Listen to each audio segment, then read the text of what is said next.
Hey, how's it going, guys? In this section, I want to talk about monetization. As an artist, this is where you make your money at, your bread and butter. If you don't know how to monetize or you want to know different ways to monetize, I'm going to go over it through this video. So, real quickly, for me, one of the biggest avenues. I mean, you have a few different avenues, but the biggest avenue to creating income from your music is going to be your merchandise, your touring. Um, those are going to be your two biggest. Until you get to a certain level where you get radio play and your streaming numbers are going crazy, but you will create money income from streaming. You will create money from sales. Of downloads and things like that. You also get money from publishing, sync placements, royalties, songwriting features, and different things like that. But let's go with the merchandise right off the bat, because selling merchandise, you don't have to have a huge fan base or a huge audience for this. You just need to connect with your audience and provide them with something that's irresistible, that they can fall in love with, that they will wear and they will represent and be proud of, especially if they connect with your brand and understand that connection. And so brand identity is super important in this case, because once you know who you're talking to and how you present yourself to the market, you can connect with them through merchandise. They can stream the music all they want, but the music is there to bring them into your world. It's almost like a commercial for your product, which is the merchandise, to see you at a live event, different things like that. And if you can create merchandise that connects with your audience, and and the fastest way to do this is to create scarcity. Like, I remember an artist named Aha Gazelle. Some of you may have known him. But I was selling merch at the time, and I had merch selling. But what Aha Gazelle did that was different was he created scarcity. He created, when he put out his merch, it was only a limited amount available. And the fans understood that, yo, if I don't grab this now, I won't be able to get it. And once this batch is gone, there's no more. And so when you create scarcity, you can get, instead of 1 to 2 sales a day, you may have a launch where you get your audience excited, and you can sell 20, 30 shirts in one day or 2, 3 day process, because they understand that, hey, it's only 25 of these made, it's only 30 of these made. If I don't get in now, I won't be able to have this. And you also can sell it for a higher price point because of that scarcity, versus us. We were selling merch and we had it all the time. It was always available at shows, on our website, which worked, but we didn't sell as many volume in that short period of time. You get what I'm saying? So I think that was something that I would do differently. As an artist, I would implement a strategy like that to kind of get merch sold. And you do that through your website. You may have a click funnel set up. A sales funnel set up, or you can sell it straight off of Instagram. You can add the shop feature and have it connected to a Shopify account or whatever, and get that going. So your next thing is performances. Once you start to gain a buzz, you can connect with promoters, and this is why I stress data. You connect with your promoters in that area, local, abroad, wherever they are. If they understand that you have an audience in their area or wherever they do shows, they won't mind paying you to come out.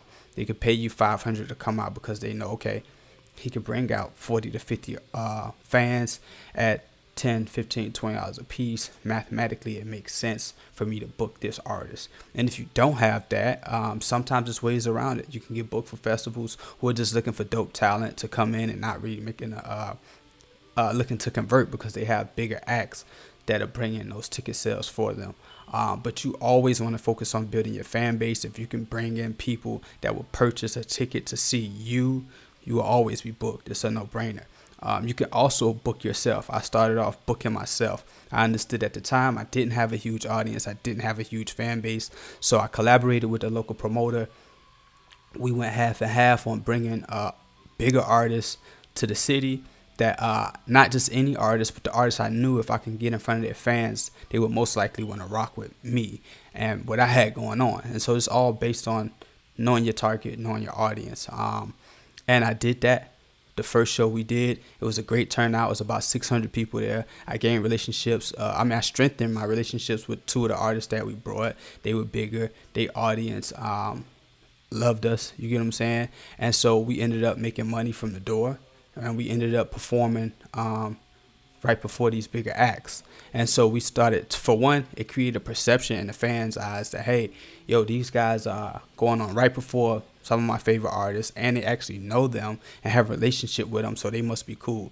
You get what I'm saying? And so it kind of helped out in a lot of different ways, more than one. We also gained a relationship with the promoter locally. And over time, we did this about 3 or 4 times. And what ended up happening was other promoters started to take notice and say, hey, in other cities and locally, hey, they must have something going on. Surf Gang is killing it. I want to bring them out. And so it started a snowball effect. And so we started to started to get paid bookings from using our own mind and thinking like an exec and not an artist. You get what I'm saying? So you can always do that. And you guys have the opportunity to reach out if you got any questions. We could go over there on the next live, or you could shoot me a text and see how you can set something like that up. But you don't have to just jump out there on your own. You can always partner with somebody who's always doing it, and that's the best way, because they already have a staff set up to facilitate, or may have connections with a venue to facilitate the actual event and things like that. They know the good DJs. They've been working with them for a long time. They may have volunteers to help out with tables and things like that you're not going to think about. You get what I'm saying? So that helped out a lot, and that kind of kickstarted what we had going on.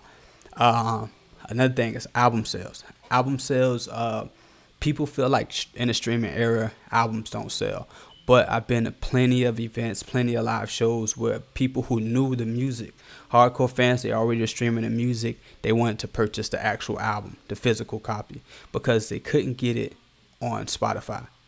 The streaming is dope, but you can't hang up the album of your favorite artist. You can't get an autograph on a streaming song. So use those opportunities and create, personalize your physical sales to be able to facilitate that. You get what I'm saying? So that works. Hey, get my autograph CD here for whatever price, or get an autograph poster or a t-shirt that's exclusive. You get what I mean? And package it with the t-shirt. Buy the album, get the t-shirt for free, or whatever, however you want to do it. Get the t-shirt. Get the album free, a physical copy when you purchase this t-shirt with a poster, different things like that. And that'll help you sell physical albums. That's another way to monetize your content. Features. So features, whenever you start to get a buzz, whenever you have traction going around you, other artists want to get in front of that train. It's a very shortcut way to, if it's done effectively, an artist feel like they can pay for a feature. And if you guys have a good relationship, that's why I say it's done effectively, and you guys both promote the song, it could really benefit that artist. It could really put them in a position to be established and win and gain fans. So they won't mind paying $300, $400, $500, $600 for a feature. And if you create enough momentum and have these features and have this awareness going, more and more artists will want to work with you and collab with you, and that could be a source of income. At one point we was doing about 3 to 5, 6 features a month, anywhere from $300 to $600, $750 sometimes. I even got paid $5,000 to do 3 records with an artist. So you get what I'm saying? That's a nice source of income. You got your streams, of course. Once you're streaming on Spotify, Pandora, YouTube, all these different things add up and accumulate, and you may get a check $500, $600, $700, even $1,000 a month, even more. The more you build, the bigger that will be, and that's a every month type of thing. You get what I'm saying? That's another way to monetize your content.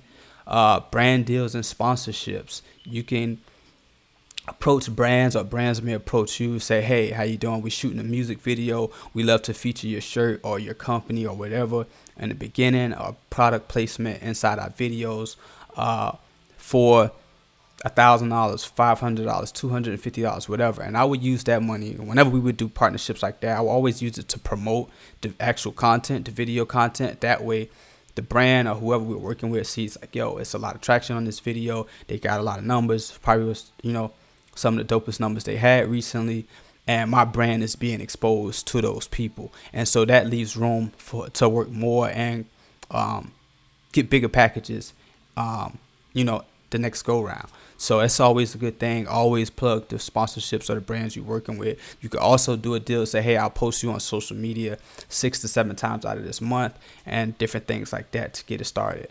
You got sync placements that we went over a video with that on how to get placed in movies and film and TV to kind of create awareness and get in on sync placement. You got publishing, where companies may purchase the publishing rights to your music or to your catalog and give you a sum of money, and or give you a percentage. Or take a percentage in either case. You get what I'm saying? And then you have songwriting, where you can write for other artists, maybe female artists, maybe other rappers, maybe singers.